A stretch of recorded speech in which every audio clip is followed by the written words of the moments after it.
O Brasil está assistindo a uma guerra que não aparece nas manchetes. Uma batalha entre o poder e a justiça. E agora, o nome Bolsonaro voltou ao centro do tabuleiro. Essa semana, o Supremo Tribunal Federal congelou os bens de Eduardo Bolsonaro. E essa decisão pode ser só o começo de uma virada histórica. Não é só política, é sobrevivência. Na última semana, o Supremo Tribunal Federal determinou o congelamento dos bens de Eduardo Bolsonaro, filho do ex-presidente Jair Bolsonaro, menos como parte de uma investigação que vai muito além do que parece o motivo: supostos repasses financeiros feitos pelo próprio pai para financiar lobby político nos Estados Unidos. A justiça brasileira quer entender se Jair Bolsonaro está tentando influenciar decisões internacionais para escapar de possíveis punições no Brasil. E esse dinheiro pode ser a chave para descobrir tudo. Mas essa movimentação judicial faz parte de algo maior. O nome Bolsonaro ainda é forte politicamente, principalmente entre militares e apoiadores conservadores. Congelar bens de um herdeiro direto enquanto o pai está no exterior é um sinal claro. A justiça está apertando o cerco. Eduardo já protagonizou diversos embates públicos com ministros do Supremo. O histórico de ataques à corte e a defesa de pautas radicais fizeram dele um alvo em constante vigilância. Enquanto isso, nos bastidores, o ex-presidente Jair Bolsonaro articula com aliados internacionais, incluindo nomes ligados a Donald Trump, que por sua vez ameaça impor tarifas de 50% ao Brasil. Difícil de acreditar. Esse tabuleiro está longe de ser simples. Ele envolve dinheiro, poder, justiça e influência internacional. Mas o que tudo isso revela, de verdade? Mais do que uma disputa entre um político investigado e o Supremo Tribunal Federal. O que está acontecendo é uma redefinição do que significa poder no Brasil.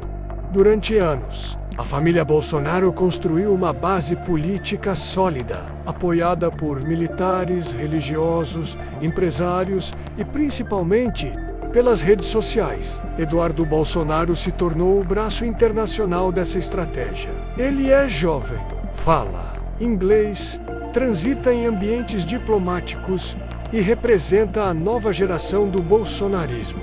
Agora, quando essa nova geração começa a perder espaço institucional, o que resta? O ataque, o embate direto, a tentativa de descredibilizar o sistema. E aqui é onde o Brasil entra num território perigoso. Basta olhar para os Estados Unidos. A radicalização de Trump resultou em invasão ao Capitólio. E aqui no Brasil, a tentativa de repetir. Esse modelo aconteceu em 8 de janeiro. Eduardo e outros aliados já defenderam esse tipo de retórica. Mas agora, com a justiça se movendo, o jogo virou. O congelamento de bens não é só uma punição financeira. E, aviso, a justiça está deixando claro que ninguém menos, nem mesmo os filhos do ex-presidente, está acima da lei. Mas, ao mesmo tempo, esse tipo de movimento pode ser usado pelos próprios investigados como munição política. Tudo depende de como a narrativa é vendida. Se Eduardo conseguir convencer seu público de que está sendo perseguido por ser patriota, ele ganha força. Mas se a população entender que há evidências concretas e abuso de poder familiar, o desgaste será irreversível. E é aí que entra você, a pessoa comum, o cidadão que paga imposto, que anda de ônibus, que depende do SUS.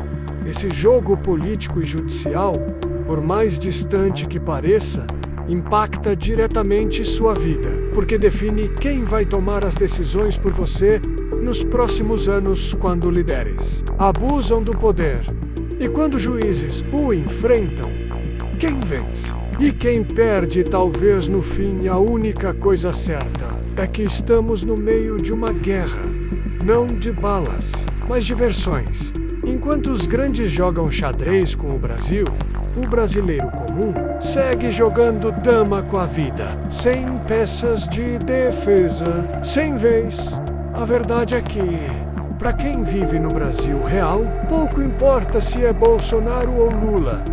O que importa é chegar vivo em casa, pagar as contas, conseguir comprar o gás. E isso, ninguém no topo parece enxergar.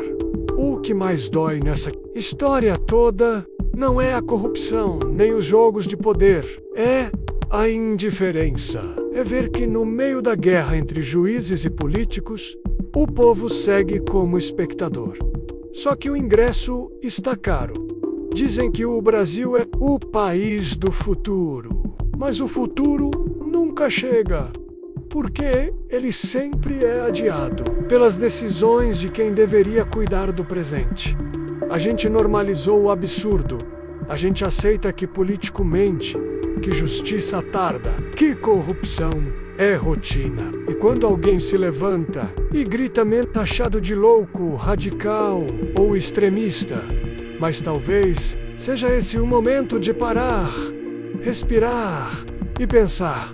Em que ponto a gente perdeu o controle do nosso país? Em que momento a gente aceitou viver em modo sobrevivência? O que é ser cidadão hoje? Votar, reclamar ou questionar tudo? A resposta talvez não esteja nos tribunais, nem nos palanques. Talvez esteja na consciência coletiva, porque o que sustenta um sistema corrupto é o silêncio de quem sofre com ele. Esse jogo político e judicial não é só mais uma notícia para passar o tempo. É o retrato do Brasil que estamos vivendo. Um país dividido, tenso e cheio de incertezas. Você, que assiste agora, tem um papel fundamental. Não se deixe enganar pelas versões que querem impor. Busque informação. Questione, participe do debate. Porque só assim a gente pode transformar esse cenário. Aqui no Surviving in Brasil, vamos trazer análises, dicas e caminhos para você entender o Brasil real. Se gostou, deixe seu like, compartilhe e comente o que pensa. Até o próximo vídeo. E lembre-se, sobreviver é mais do que resistir.